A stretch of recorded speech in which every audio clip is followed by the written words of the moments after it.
Please can we remain standing for a few short minutes for the profile of Pa A.M. Agoro.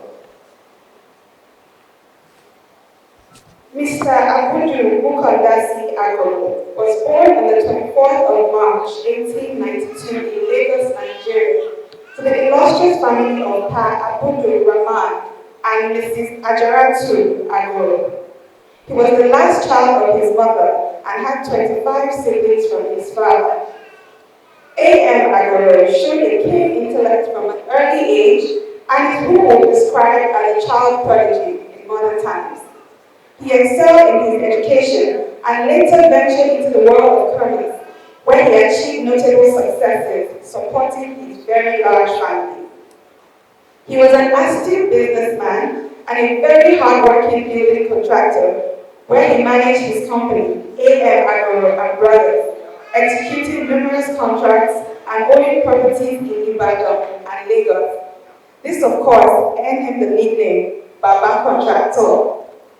By the 1930s and 40s, he was considered a man of considerable wealth in Lagos State. A.M. Agoro was married to 7 wives at different times and had 18 children, some of whom are still alive today. Please let's celebrate long life. He was known for his dedication to providing his family with a high quality of life, ensuring education for his children.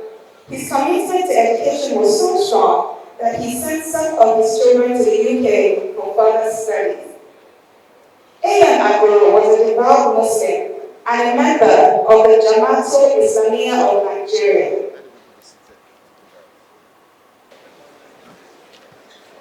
A.M. Agoro was a devout Muslim and a member of the Jamaatul Islamiyah of Nigeria. He was one of the first 50 members of the society, which reflects his deep religious convictions and involvement in community affairs. He was also active in social circles, becoming a member of the Yoruba Tennis Club in 1944, where we are today. He remained a committed and dedicated member until his passing in 1948. A.M. Agoro left a lasting legacy as a successful businessman, devoted family man, and respected member of his community. Please let us honor the late A.M. Agoro with an outstanding round of applause.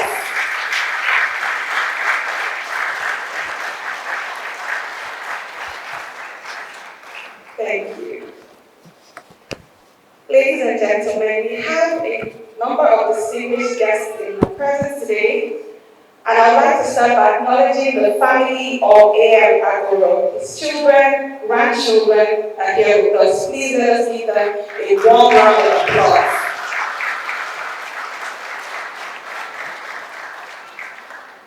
Also in our midst today is the 22nd Head of Service of Lagos State, Mr. Bode Agoro. Please let's welcome him.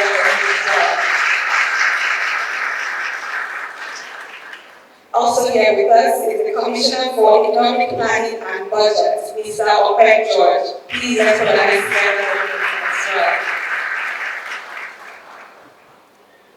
Here with us today are representatives from the Lagos State Employment Trust Fund, LSETF. Please let's clap for them as well. Please let's put our hands together for Dr. Adrian Tikolo.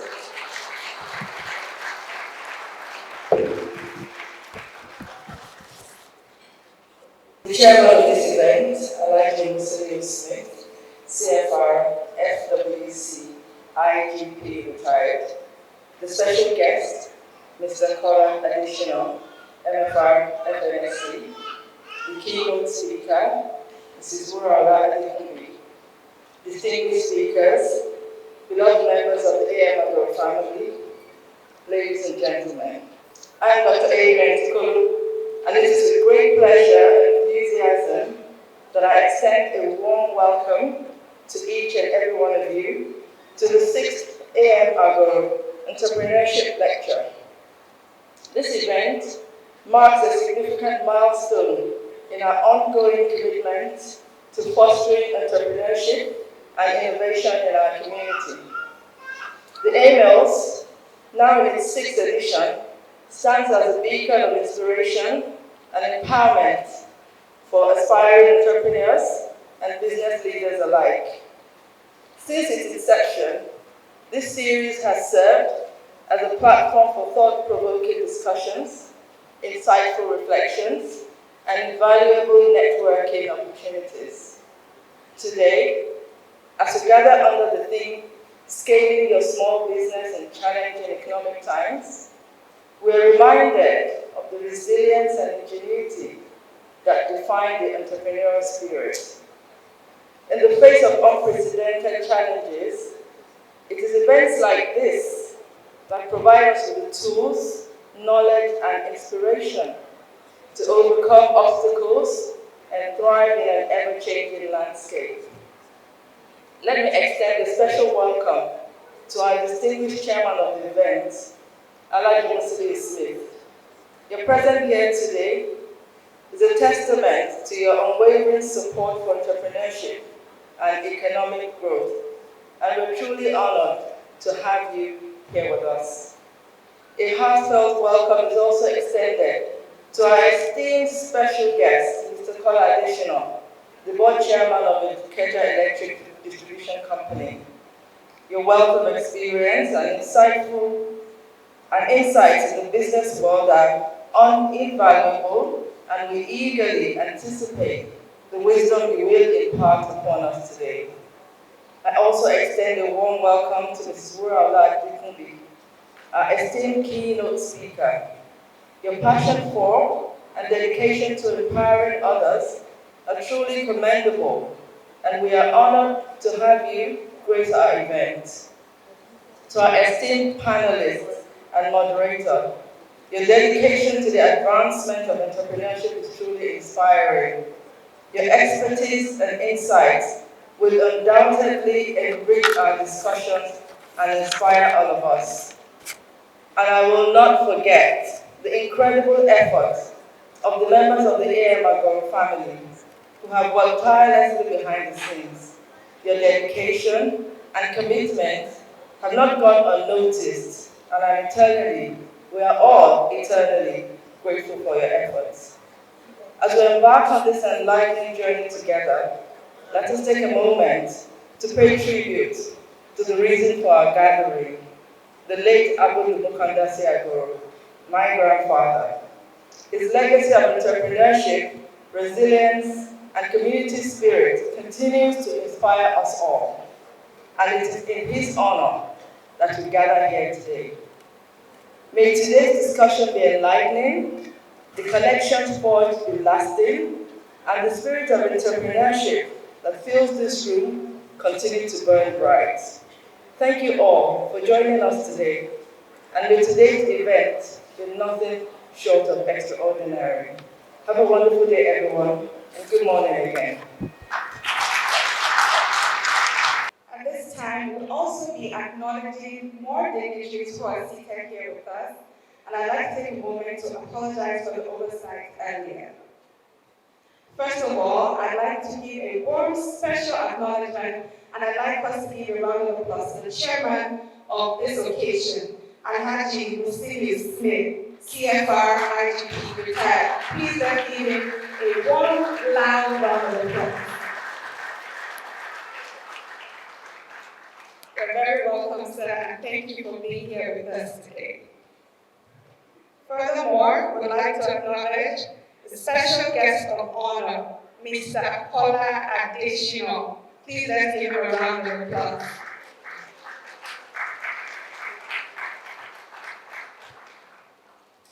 Next up, I'd like us to acknowledge the presence of our keynote address speaker, Dr. Wuraola Adekunbi.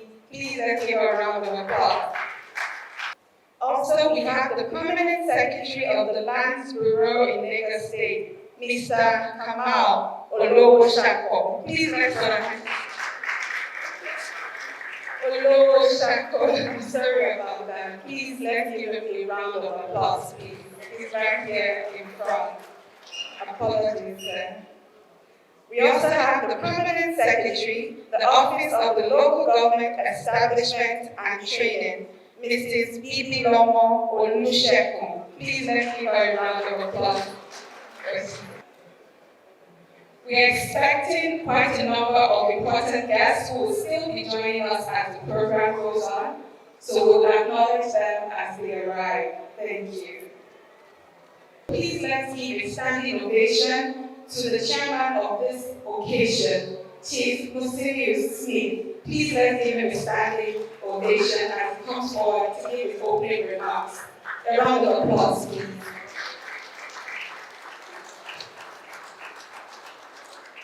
Let's make that applause louder and better than what we just did.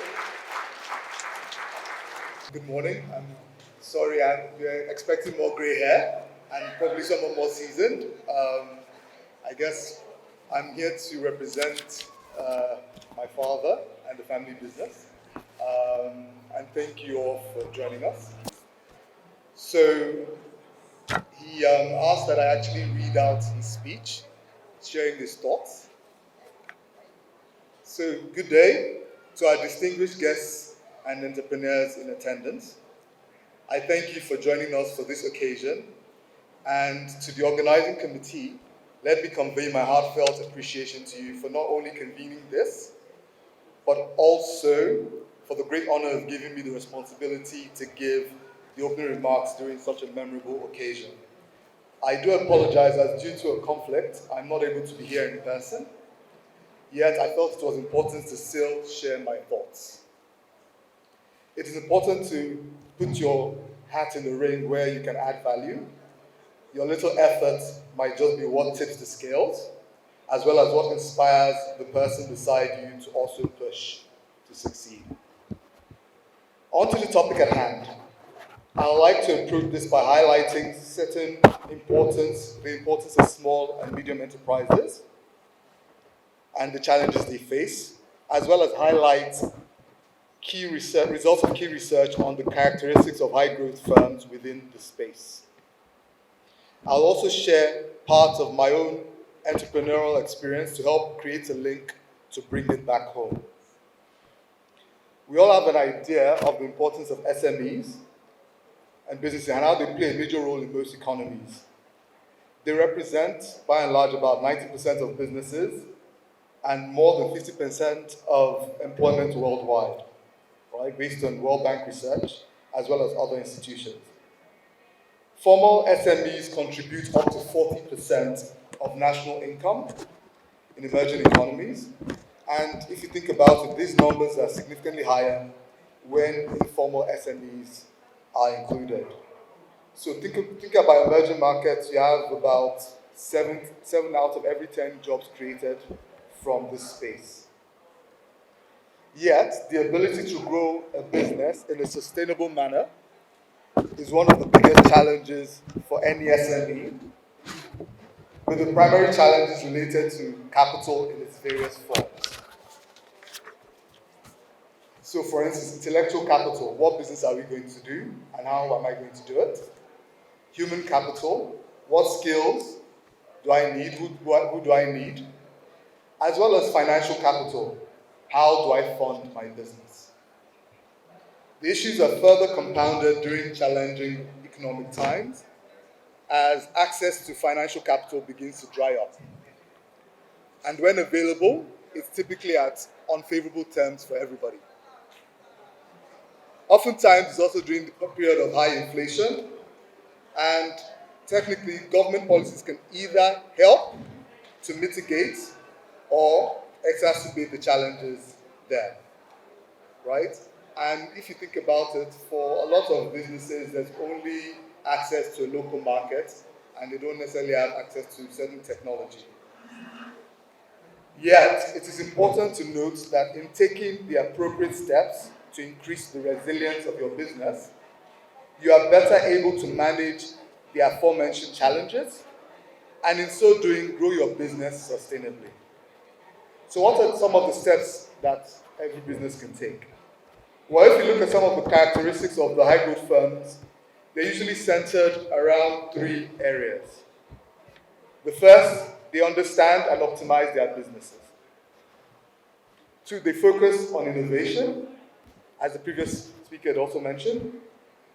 And 3, there's attention to human capital and highly skilled workers. In terms of understanding your business, it's simple. You need to create and follow a particular business plan, right, based on the needs of the customers that you're looking to serve. You identify those customers and markets as opposed to trying to follow the crowd. And you really focus on the customer relationship. Next, you need to document your processes and maximize productivity. And you need to focus on your business's financial health, including knowing how much it costs you to serve every customer, as well as the top and bottom customer in your contributing your revenue. You focus on innovation by researching and developing new solutions to serve your customer base. And you leverage whatever tools and technology you can for efficiency and scale. And as for human capital, you should focus on continuous development, trying to know as much as you can about the space and emerging trends, and how to operate effectively in the space, as well as looking at within your network for people you can partner with and professionals that can add value, right? It's important to focus on people that can help you optimally operate your business, from finance to legal and so on. Now, to borrow from my personal experience as an entrepreneur, I'll share an example. Almost a decade ago, I embarked on a journey to help develop a project, and due to the nature and scale of the business, I partnered with key professionals within my network to help deliver our goals. These professionals had the prerequisite skills and experience required to facilitate a successful delivery. And they ranged across finance, legal, engineering, real estate, and obviously sales. It's important to remember that during this time, we had 2 recessions, a global pandemic, and various macroeconomic and personal challenges. Yet, we ultimately were able to achieve our goals by taking the following steps. The first was obviously we really tried to focus on our business. We had our business plan, and we met regularly on a quarterly basis to not only plan, but also review and discuss strategy, our worries, and how we could manage our risks effectively. Secondly, we tightened our belts, and we were willing to sacrifice short-term gains for long-term goals. And our finance professionals and other professionals guided us as to when and how to seek capital to either create value or plug holes. We identified our real customer base using analytics and tilted our focus to these different segments. We leveraged technology by developing the first of its kind enterprise resource planning software, ERP software, to enable us to operate more efficiently. This we did using our in-house talent, as well as an external service provider in collaboration. Most importantly, regardless of the challenges and debates we ultimately faced, we focused on being aligned with our vision and our goals. To continuously educate yourself and research best practices for solving customer problems and growing your business. I also ask that you check to see if you are running your business as efficiently as possible, as this will not only ensure the financial health and stability of your business, but also help you to improve your customer service. And it will put you in a better footing to help you have resilience to basically survive any external shocks that will come. Think about it like this. If you wouldn't trust your business to succeed, and you do not have the numbers or plan to articulate and convince those closest to you to give you capital or to trust you with their money, and if you can't think of how your ability to repay that capital, how will a bank or an external investor choose to lend you or invest in it? I want to thank you for taking time to listen to me. Congratulations to the team for hosting this event, and I wish you all the very best. God bless.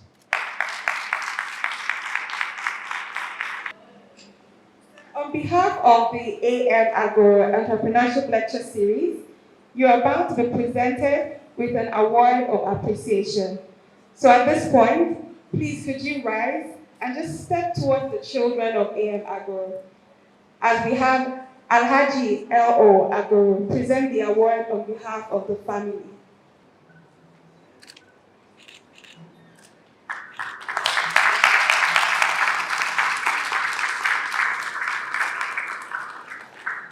Is the board chairman of Ikeja Electric Distribution Company. Please let's give a round of applause to Mr. Kola Adeshino as he comes up. Unfortunately, Mr. Additional cannot be here physically because of his schedule, but he sends apologies. My name is Oladosu, and I will be presenting and reading out his speech. I want to say very big thank you for the opportunity given. The family of AM Agoro has created an impact that even I myself, just standing here, I'm in awe by the impact and the legacy that has been created by just one man. And we should all be proud that we are part of this, and we hope that it continues to blossom and become better as time goes on. So permit me to stand on existing protocols and our business additional speech. Greetings to the young innovators, the titans of tomorrow. I see a room of audacity, of hope, which is the fall of every entrepreneur. Nigeria is a land of potential, a land where your hustle and your heart can build something incredible. But let's be honest, the road will not be smooth. We all know the challenges, the inconsistency in electricity that disrupts your daily workflow, the rising cost of everything from supplies to rent to raw materials. This is all because of inflation. The struggle to access foreign exchange for those of you that import, and even to access loans and capital, and the ever-present insecurity that tackles every aspect of the country.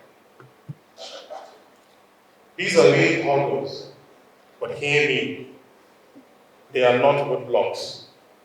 They are obstacles you can overcome with ingenuity and the power of collaboration. Here's how we can turn these challenges into stepping stones. Just start. As simple as that statement is, just start. Identify a gap in your immediate environment, create the solutions, and take action. Today we have people who have ideas, but they do nothing about it. I once read somewhere that the place where you have the greatest potential and the greatest ideas is in the graveyard, because a lot of people die with their ideas and their potentials and do nothing about them. Get creative with your sourcing. Nigeria today is highly dependent on imports. We like foreign things, from toothpick to clothes to cars. However, I urge you to be resourceful in alternatives and build relationships with businesses for bulk buying and discounts. Identify local manufacturers that can help your business. Identify local people that have the resources that you require and partner with them. Limit your exposures to foreign exchange and the global world. Rather, focus on exporting your locally produced materials and goods so that you can attract foreign investment and foreign exchange for your businesses. Know how to sell. Sell yourself. Sell your business. Anyone who can sell anything to you will make money. The moment you don't know how to sell, you fail. Think global, but act local. Nigerians' problems will be solved here in Nigeria and by Nigerians. Look for ways to work with your local partners. Look for ways to think about what is the man beside me doing and how can I benefit and tap into his own business and potentials. Network, network, network. Networking is a key strength that a lot of people overcome or, excuse me, networking is a key strength that a lot of people seem to forget the importance. I have friends that I've known for 20 years, 30 years, and some of them 40 years. We have kept a network, a community of like minds that go ahead and not compete, but collaborate to bring about solutions. Never be afraid to talk to the next person sitting to you. You're on a plane, say hi to the next person sitting to you. You're on a bus, say hi to the next person sitting to you. When I started my career in insurance, I used to sell insurance, and I get on a plane with my complimentary card and start from the beginning to the end, distributing that complimentary cards and telling every passenger, I sell insurance, I sell insurance, I sell insurance. This was decades ago. Today, that networking ability has helped me across insurance and energy where I work in today. Understand your business. Sorry. Understand your business and never quit. You have never really failed until you stop trying. The Nigerian business environment is tough. And for the largest corporations like ours, imagine how small businesses like yourself will cope. The idea is to be ahead of the game. Any business that has no solid understanding of what their business is all about usually fail. I always urge people, in any business you do, make sure you understand that business from start to the end. If you don't understand the business, do not go into it. Otherwise, you will be met with resilience that you will struggle to overcome. Upskill and get the adequate knowledge. Knowledge is power. And make sure I read a book every single day of my life. I read everything. I read far and wide. I read every sector.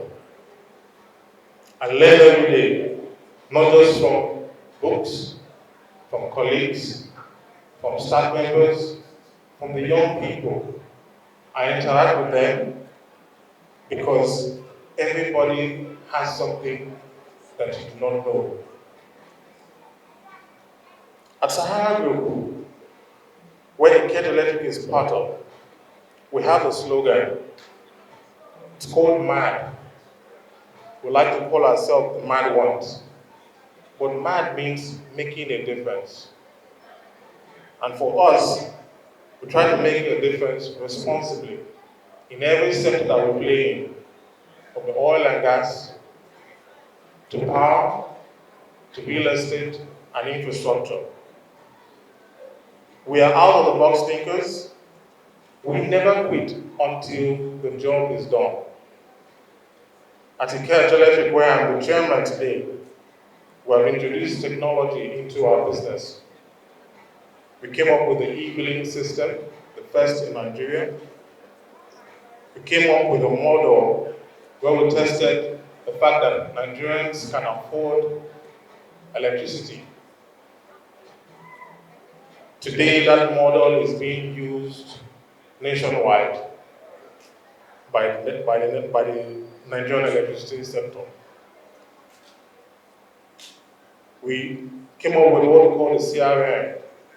It's technology as well, to identify our customers. Because the customers you do not know, you cannot serve.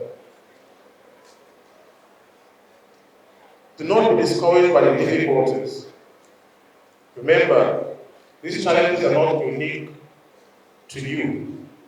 They are shared experiences that can be tackled through collective action and an unwavering spirit. This nation craves your innovative solutions.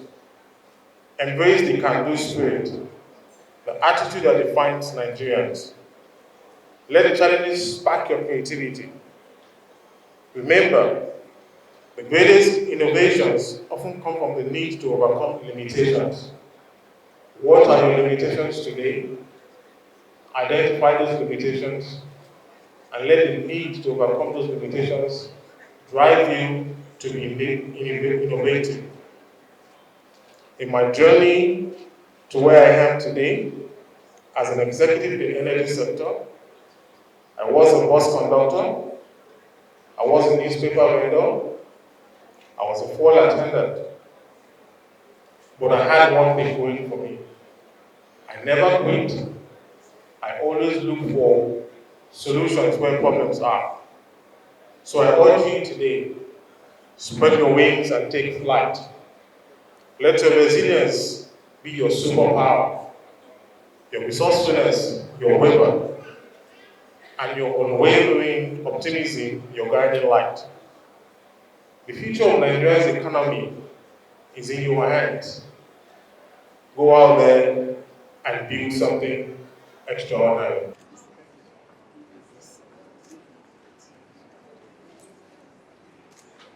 Dr. Uraola is a distinguished professional with extensive experience in policy, partnerships, and education. As the Director of Policy and Partnerships for Africa and New Globe, she has a proven track record of leadership and innovation. She has a background in education and a wealth of qualifications from prestigious institutions worldwide, including Ivy League universities such as Harvard and Stanford University. Dr. Uraola is committed to driving positive change and empowering future generations. Please let's make welcome our keynote speaker for today, Dr. Uraola Adekunle. Chairman of today's occasion, Alhaji Muslim Smith, the special guest of honor, Mr. Kola Adeshino, our eminent panelists, the illustrious A.M. Agoro family, and indeed the descendants of this great man, A.M. Agoro, and our distinguished ladies and gentlemen. I am humbled and honored to be in your midst today, and really appreciate the invitation as the keynote speaker. It's the sixth edition of this program, and I just want to say that indeed, it is a legacy. Baba Agoro is not here. His children are here. His grandchildren are here. His family members are here. Friends, and those who never met him in his lifetime. And so, this indeed is a legacy, and I believe that it will outlive each and every one of us here. 100 years from today, we will be talking about the things that have happened in the A.M. Agoro Entrepreneurship Leadership Series, which I expect will grow into so many other things in the future. I just wanted to say that and say thank you for this opportunity. My task today is very easy. I'm just going to set the tone for the panelists who will dig deeper and delve into what today's theme is all about: scaling your small business in challenging economic times. As someone who is, okay, so I have a PhD, so you allow me to say that breaking some things or doing some research, I'm taking three keywords in this thing. The first one is scaling. What does it mean to scale? to climb a steep surface, respond to demand by being able to do more in a better, faster, and easier way. The second word I want to take is small. What is it when we say small business? We know we have micro businesses and we have small business. And in recent times, we even say small and medium. So these are businesses that have limited capital outlay. It depends on who is saying it. Some will say 10 million. Some would say we should have an asset base of about 200 million. But at the minimum, we know what a small business is.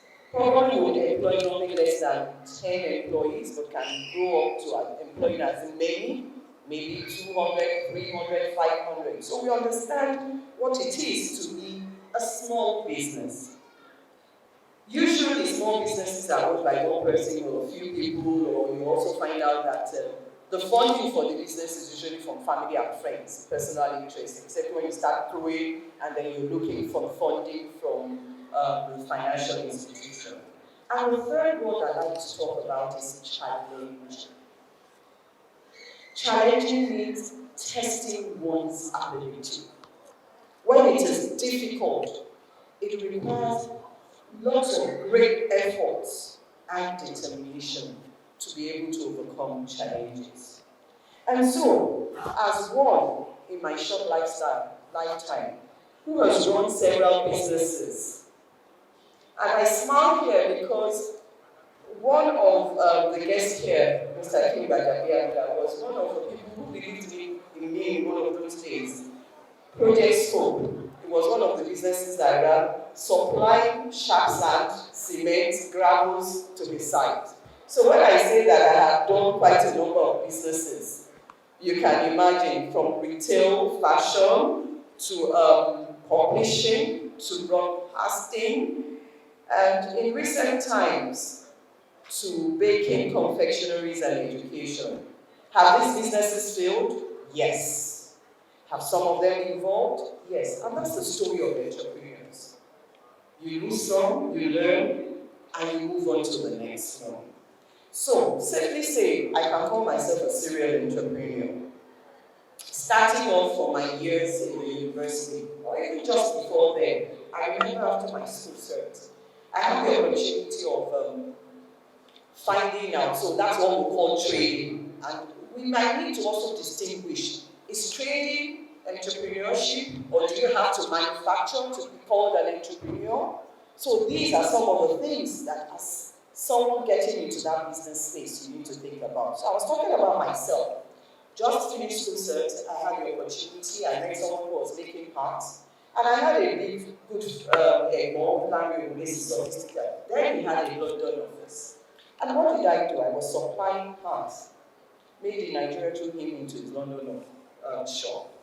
And I had my first taste of earning money in pounds. Of course, eventually that business says I moved into the university. My thirst for business had been kindled. I had my first degree in microbiology, and I went to University of Lagos. We never had lectures early, at 10 probably. So I had a toaster that I take to school. And I wanted my roommates, and we started our toast bread business. We were using other people's money. They would supply us bread, they would supply us egg. We were not paying electricity, the university was paying for that. And we did make good money. And of course, that moved on to so many other businesses. But what am I saying?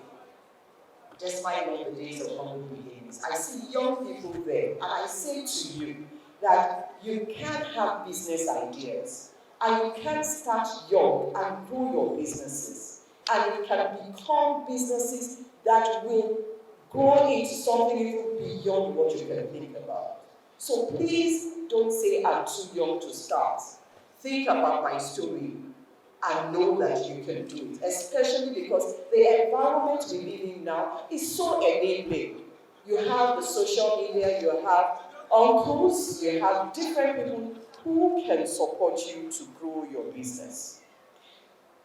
With so many lessons learned, And the saying that 20% of businesses don't outlive the first year, 50% maybe will go on to the fifth year, and by the 10th year mark, you probably find that 80 businesses have collapsed, meaning that it's just that significant 20% that are left.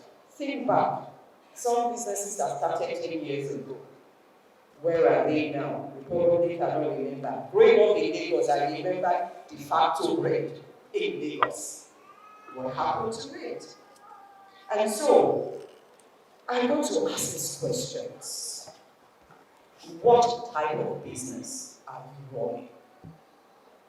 Small, medium, micro, service, product?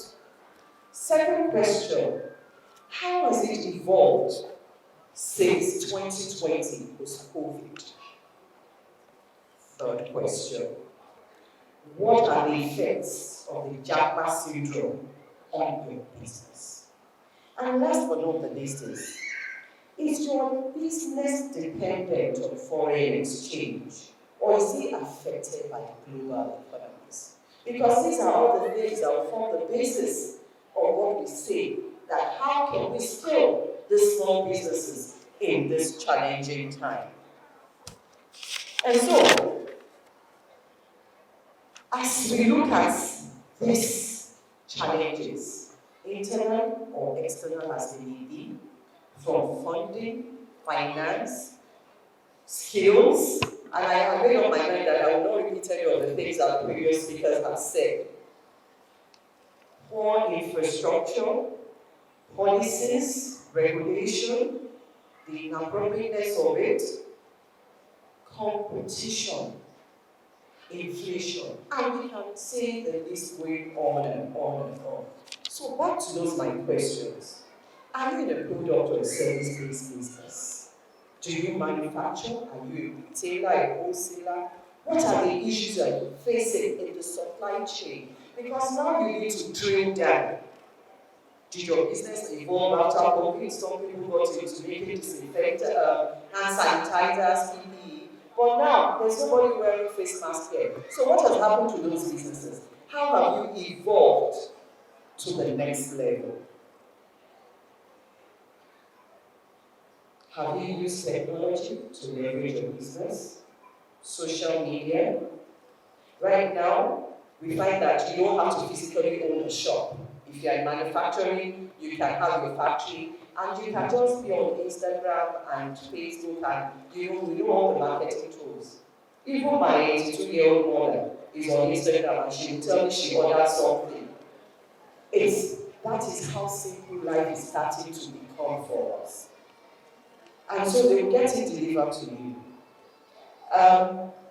When we talk about making your business global, someone had mentioned that, but I just wanted to dwell into it, is that making it global and at the same time local. A lot of us are looking to earning foreign exchange now.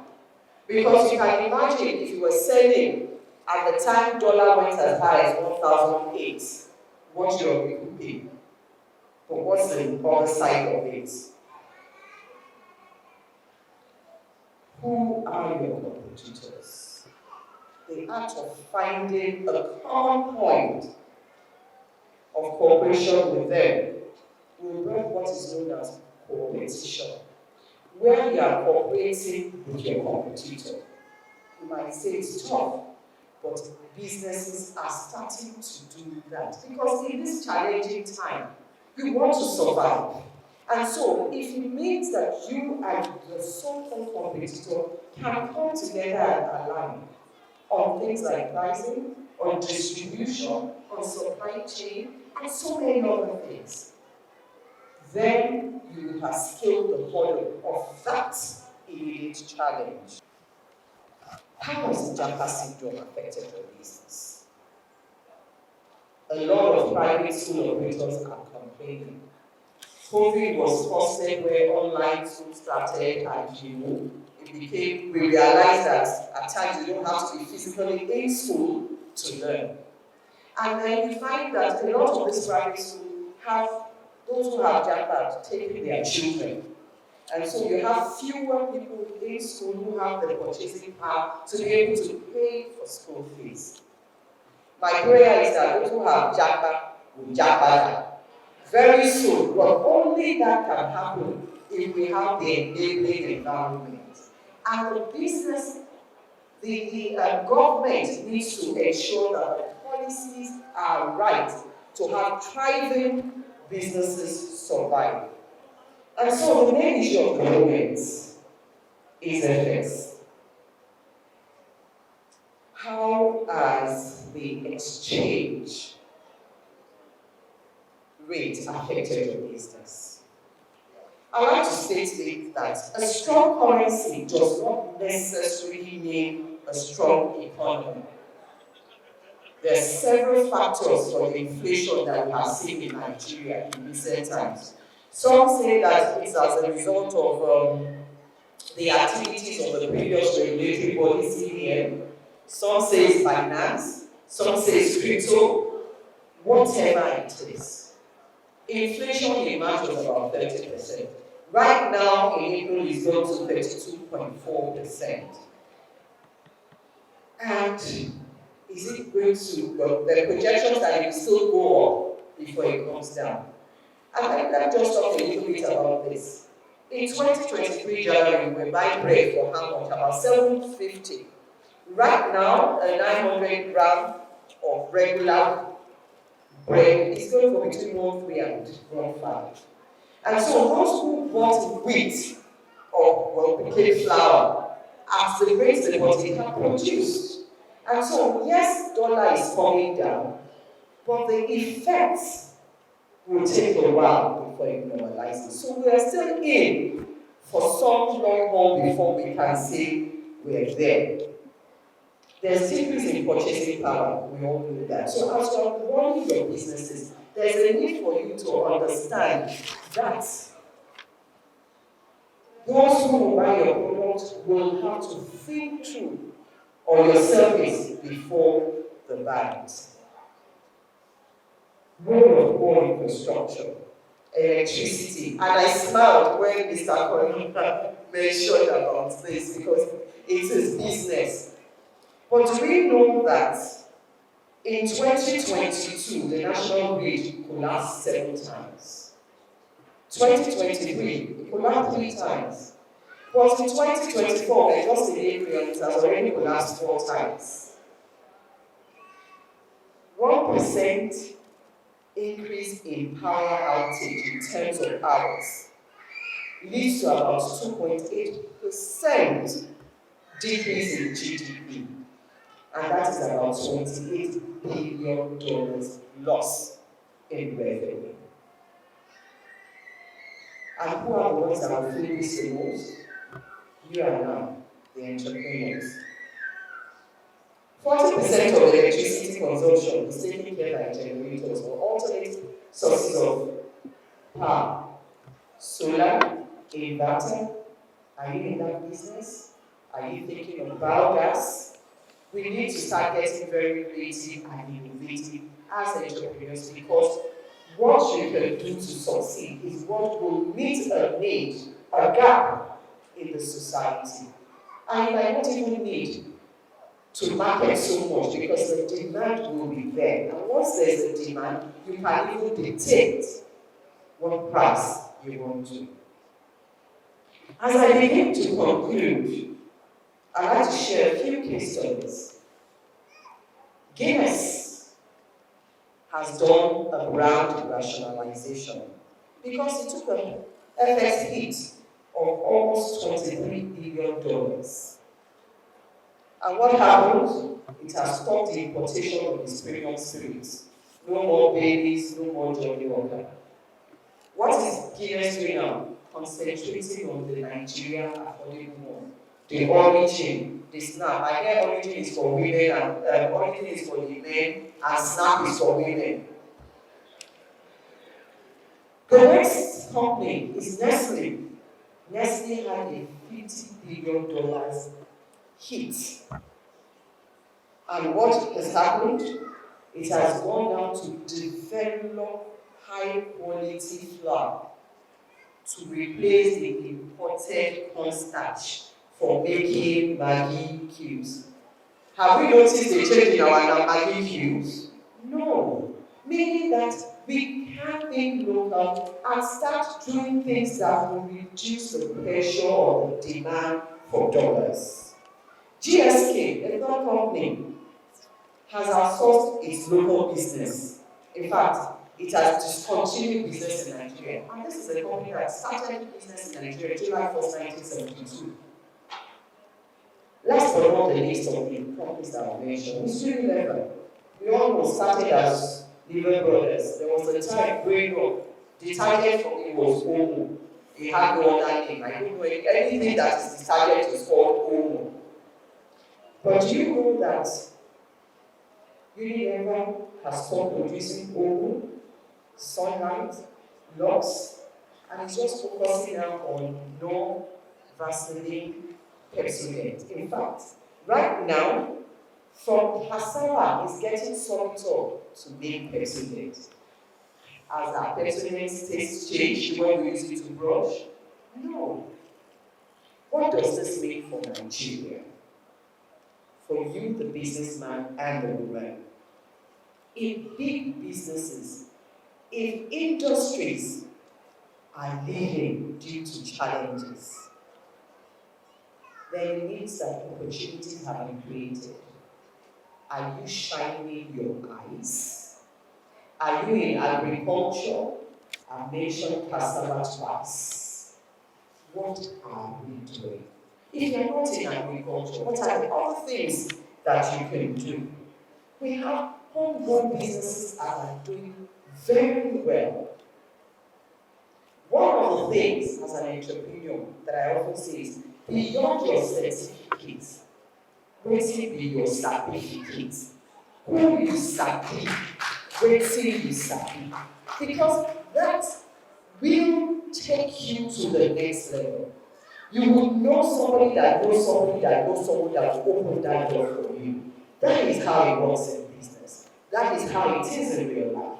Because what will set you apart from that other person is the person that you know that knows the person that will open that door for you.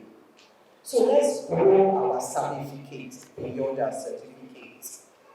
And now, rather closing in to 3 Nigerian companies that I believe we should look at and see. The first one is Cakes and Creams. I don't know if anybody here has not tasted their cake. If you're in Lagos. This business that I started, and I was privy to how it started because the young lady who's running this business was assistant to my roommate in the University of Lagos there. Monday to Friday, she would stay with us, and the weekend she would run home. And we started ordering cakes. And before you know it, this has grown into a business of over 4 locations in Nigeria, well over 700 employees, and still counting.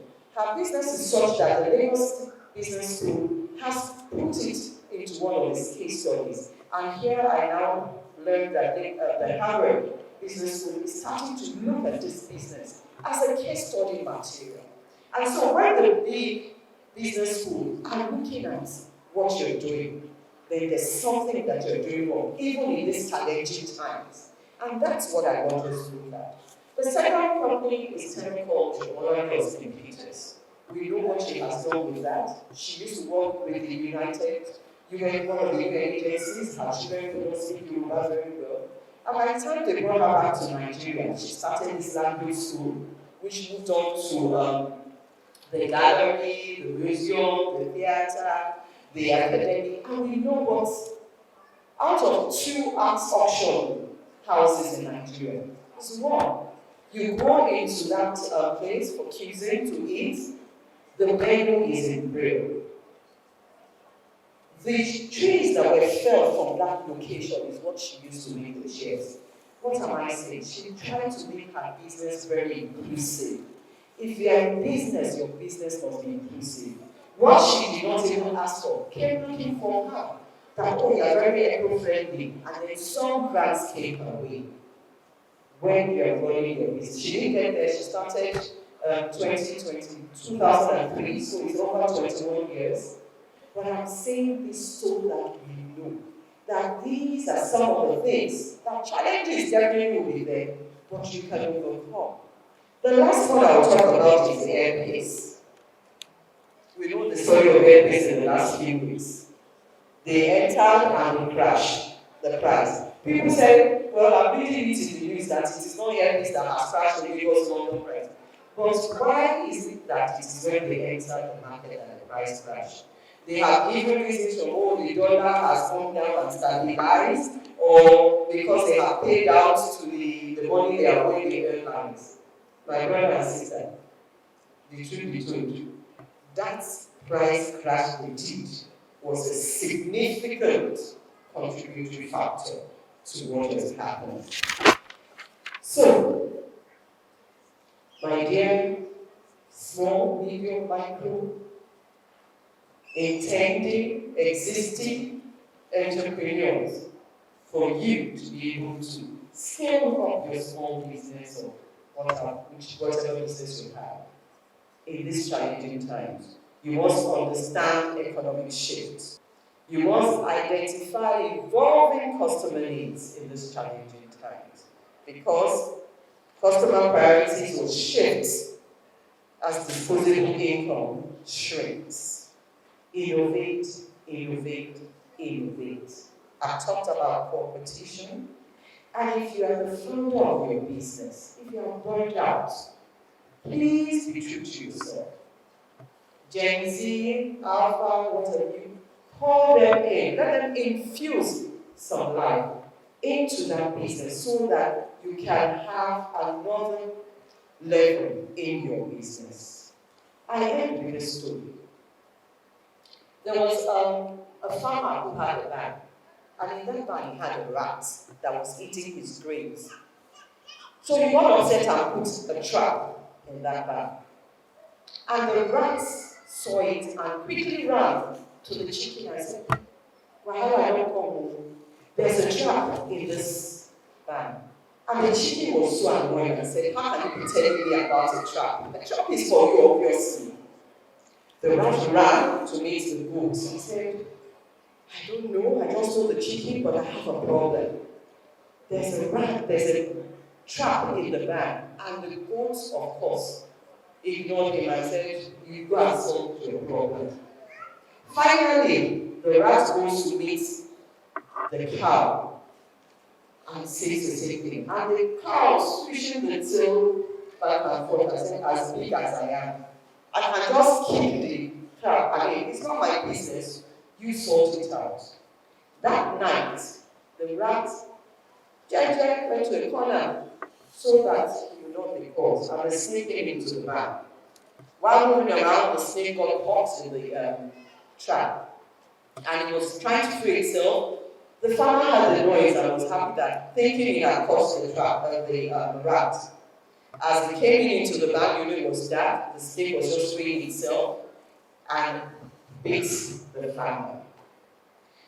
By morning, the farmer had started running temperature, and we know what to bring down temperature. The wife just went in, took the chicken, and made correct chicken pepper soup. The farmer was the head of the farmers in that environment, so with time, people were coming to see him, greet him, and all of that. And before you knew it, the wife had to take care of the visitors, and she had to kill the goats. Unfortunately, the farmer died.